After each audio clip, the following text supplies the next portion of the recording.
On sait qu'il y a un cycle de 7 années. 7e année, c'est l'année shabbatique. La terre doit ne pas être travaillée, les fruits ont une sainteté.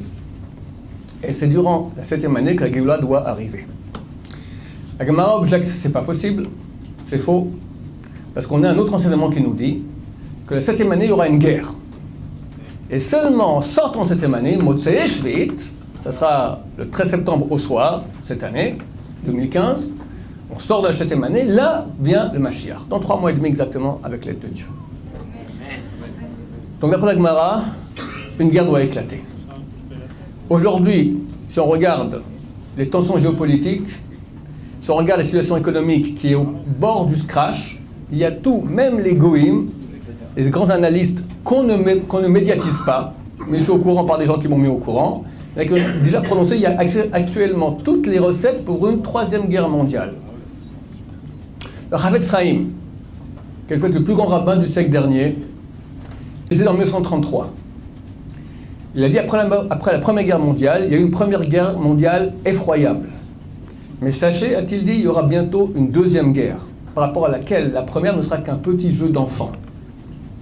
Et après la 2e, il y aura encore une 3e guerre mondiale, par rapport à laquelle la 2e ne sera qu'un jeu d'enfant. Les 2 rabbanim qui ont entendu ça de la bouche de Chavetz Chaim et qui ont répété, ont dit, à notre avis, il s'agit d'une guerre spirituelle, entre le mal et le bien. Et effectivement, il y a une guerre terrible aujourd'hui. Une guerre terrible. On voit à quel point il faut se battre pour que nos enfants restent dans la Torah, que pour chaque mitzvah, à quel point les serrins, ils se déchaînent. Mais, si on prend le sens simple, le pshat, si Chavetz Chaim a dit 2 guerres, c'est des guerres physiques, il y a lieu de croire que la 3e aussi sera une guerre physique. Donc je ne suis pas prophète, je ne sais pas ce qui va se passer, mais si cette année est la bonne, et on espère que c'est la bonne, normalement il y a une guerre qui se prépare.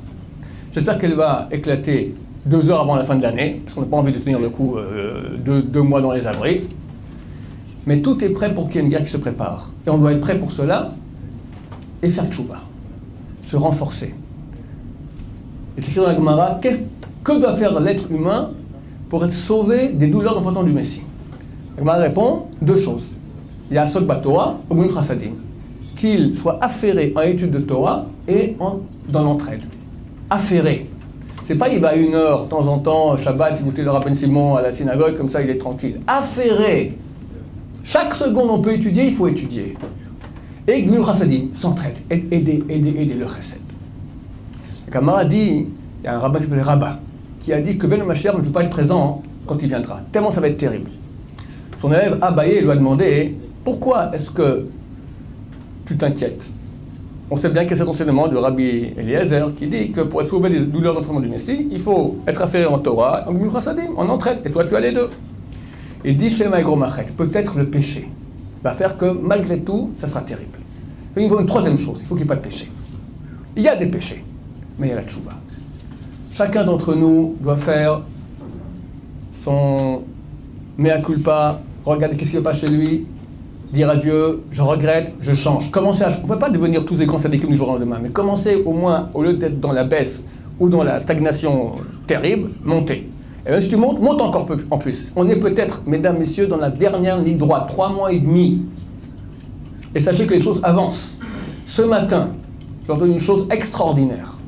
Ça m'a mis toute ma journée, j'étais au 7e ciel.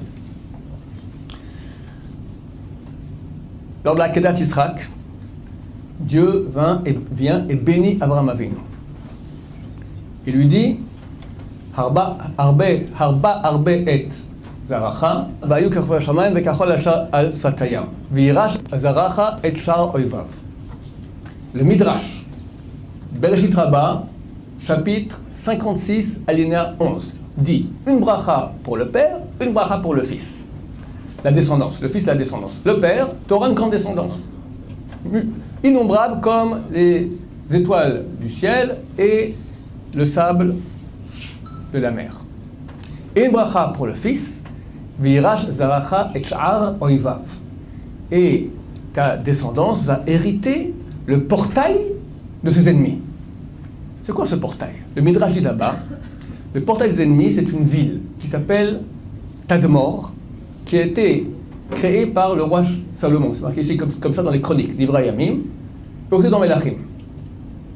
Une ville qui se trouve en Syrie, à la porte du désert, Sha'ar, le portail, la porte du désert des ennemis, à la porte du désert iduméen, c'est Édom, l'Occident, et Ishmaël, arabe.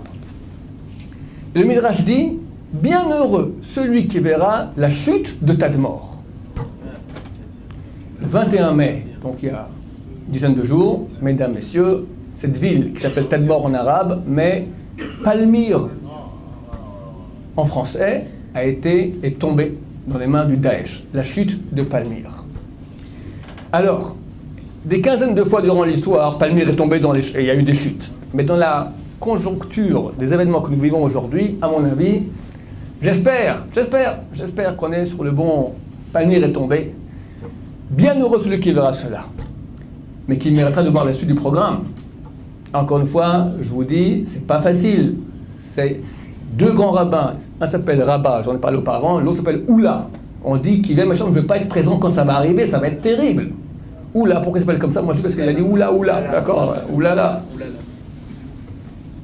Mais si on fait tchouva, alors Hachem, Dieu ne nous a pas envoyés ici pour mourir. Si on fait ceux qui ne méritent pas ne seront pas là, mais qu'on fasse partie de ceux qui méritent. L'été arrive, l'été va être chaud. Il ne faut pas que les dames se déshabillent trop, les hommes doivent faire attention à ce qui se passe dans la rue aussi avec leurs yeux. Et je ne sais pas s'il ne risque pas d'être chaud aussi au niveau géopolitique, les guerres, je ne sais pas. En tout cas, si jamais vous voyez que ça commence à chauffer, alors faites la tchouva d'enfer. Ça veut plus que Baba Saleh vous devenir. Chaque prière, c'est une prière, chaque bracha, c'est une bracha, de l'étude de Torah sans cesse. On fait tchouva, on fait attention à ce yeux, on fait attention à la tsniout, on fait attention à tout ce qu'on fait.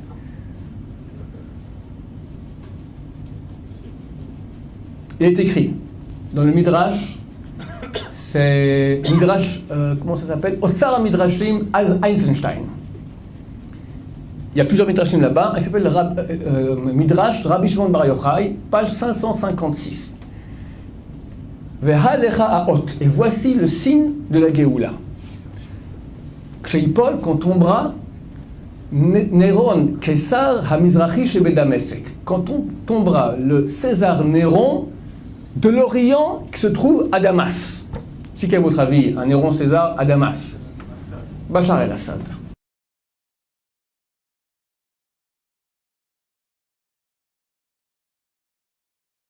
Ça commence à aller très mal là-bas.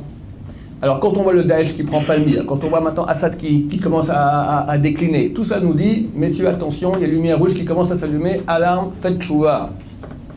Comment ça va se passer, je ne sais pas. Mais, quelques petits éléments supplémentaires. Il y a une Kabbalah, c'est une tradition orale qui est écrite nulle part. Mais j'ai entendu déjà il y a 30 ans quand j'étais à la Yeshiva, et elle revient sans cesse. Aujourd'hui, celui qui rappelle cela beaucoup, c'est le Rav Sternbuch, c'est le président du Badatz, qui est un descendant du Gaon de Vilna. Il dit qu'on a une Kabbalah, une tradition du Gaon de Vilna, le génie de Vilna, un des plus grands rabbins des 5 derniers siècles, il y a 300 ans, 250 ans environ à Vilna, qui a dit comme ça. Il a dit deux choses. Il a dit première chose, lorsque les Russes vont conquérir la Crimée, Mashiach se rapproche.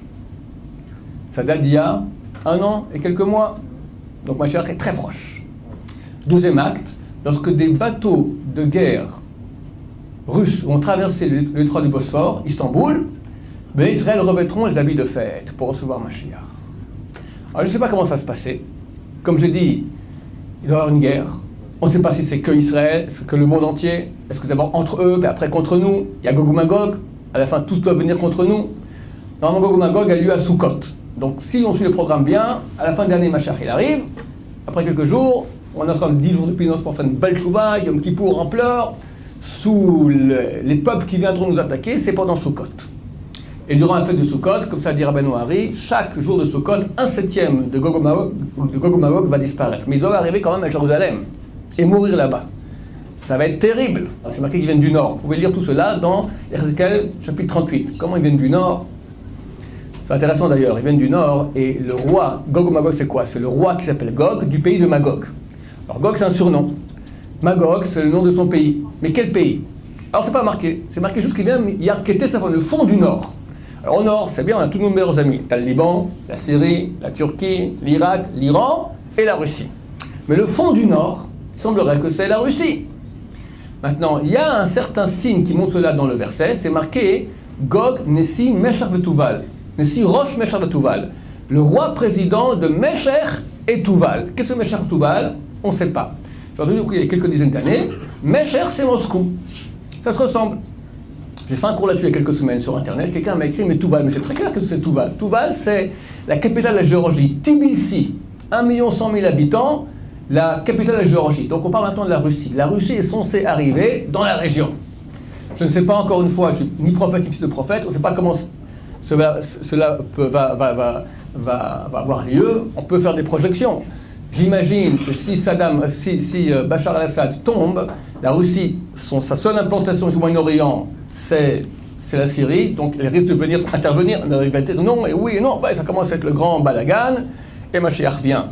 Et ceux qui mériteront de voir Mashiach, alors on va revêtre les habits de fête.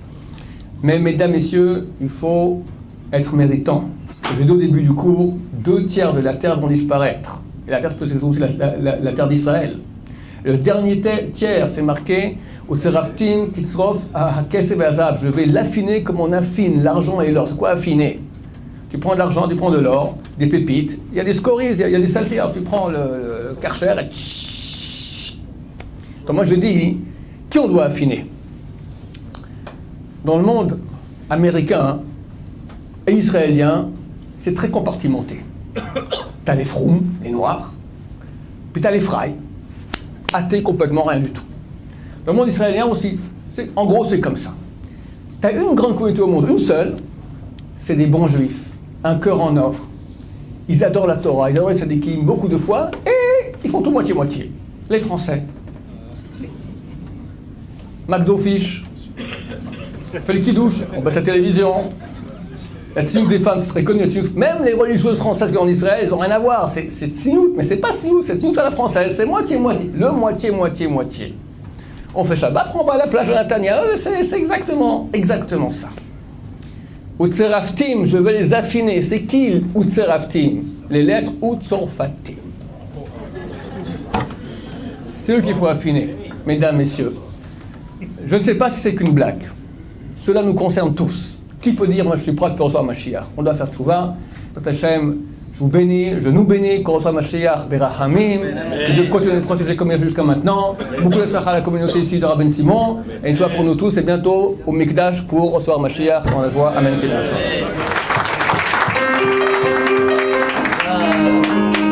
Allez, en chantant. Allez, plus fort.